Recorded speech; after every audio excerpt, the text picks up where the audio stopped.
Jangan murah. Jangan sampai lupain sejarah. Betawi. Soal pitung, ada yang bilang sebagai akronim dari Pitulung. Jadi ada 7 orang Tuan Penolong.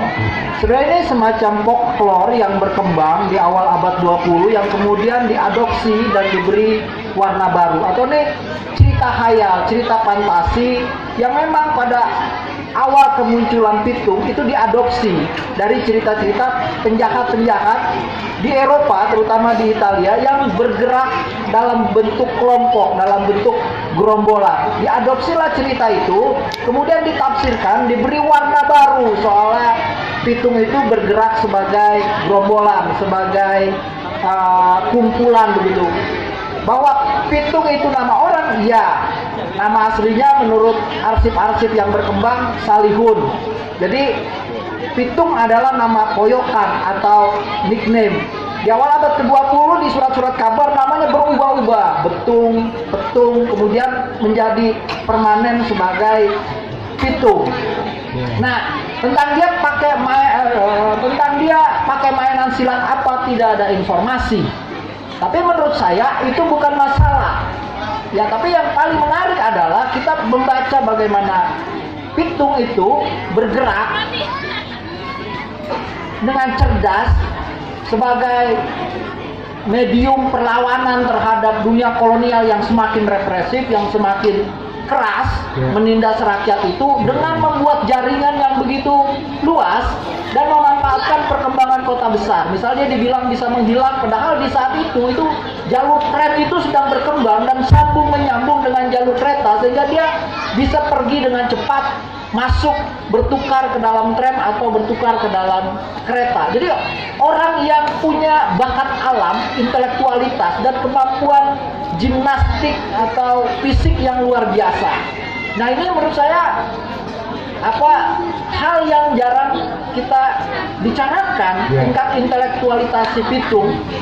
Dan saya bayangkan tingkat rasanya dia, ya, kehalusan rasanya itu saya bayangkan dengan bagaimana kehalusan rasa orang-orang Rawabelong yang begitu adem tangannya terhadap tanaman, yang bisa mewarisi bagaimana seni ikebana Jepang dalam bentuk lokal Betawi yang seperti kita lihat di depan mata, sehingga menjadi tumpuan atau harapan bagi siapapun yang mencari pelaminan dengan konsep penataan bunga dan tanaman yang paling baik. Jadi saya pikir aktualitas nilai si pitung harus jauh dilebarkan dari sekedar tidak cukup kita lihat dia dalam konteks silat, tapi harus dengan konteks silat yang jauh lebih tinggi lagi, silat pikiran, silat batin, silat ekologis begitu ya. Karena si pitung itu kenapa saya katakan dia sangat ekologis. Dalam berita-berita itu dalam berita-berita lama si pitung itu digambarkan sebagai orang yang bisa dan terbiasa memanfaatkan daerah Omelanden atau luar kota benteng luar kota Batavia yang masih rapat dengan hutan dan memanfaatkan hutan sebagai ruang untuk dia berhalwat, ya istilahnya kalau berhalwat itu bersembunyi dan meningkatkan budi gitu ya, kayak semacam tapak. Yang menarik dari pitung, saya baru saja menerjemahkan dan menerbitkan satu disertasi orang yang hampir menghabiskan seluruh hidupnya untuk menulis tentang apa yang dicap dengan jelek sebagai dunia kriminal atau dunia kejahatan di kota Batavia. Itu perspektif Belanda. Tapi dia membalik perspektif itu untuk ngasih lihat bahwa pitung ini salah satu figur yang besar sejarahnya karena dia menjadi pintu awal pergerakan kebangsaan. Jadi banyak sekali penderitaan orang kecil di tanah partikelir. Karena dulu Rawabelong tuh bagian dari tanah partikelir. Di bawah tuan tanah, karena itu ada kata mandor. Mandoran. Nah, penderitaannya paling luar biasa di tanah partikelir tersebut.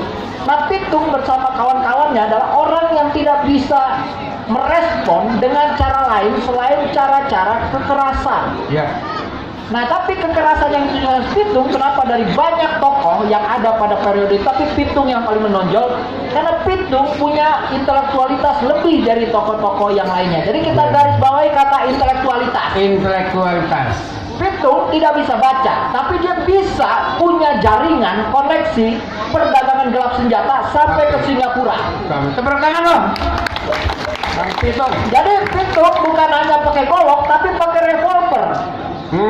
Jadi polisi-polisi kota Batavia belum punya senjata yang canggih, Pitung sudah punya.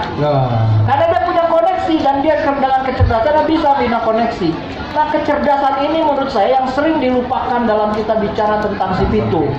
Kecerdasan ini pula yang membuat S.M. Ardan, seorang sastrawan Betawi yang menyumbang pada sastra Indonesia, itu pernah meriset tentang si Pitung dan membuat naskah untuk film si Pitung berapa jilid itu film itu berjilid-jilid. Itu yang bikin orang yang tinggal di Roblong, dan pilihan dia kenapa dia tinggal di Roblong karena dia respect sama si Pitung karena dia punya intelektualitas.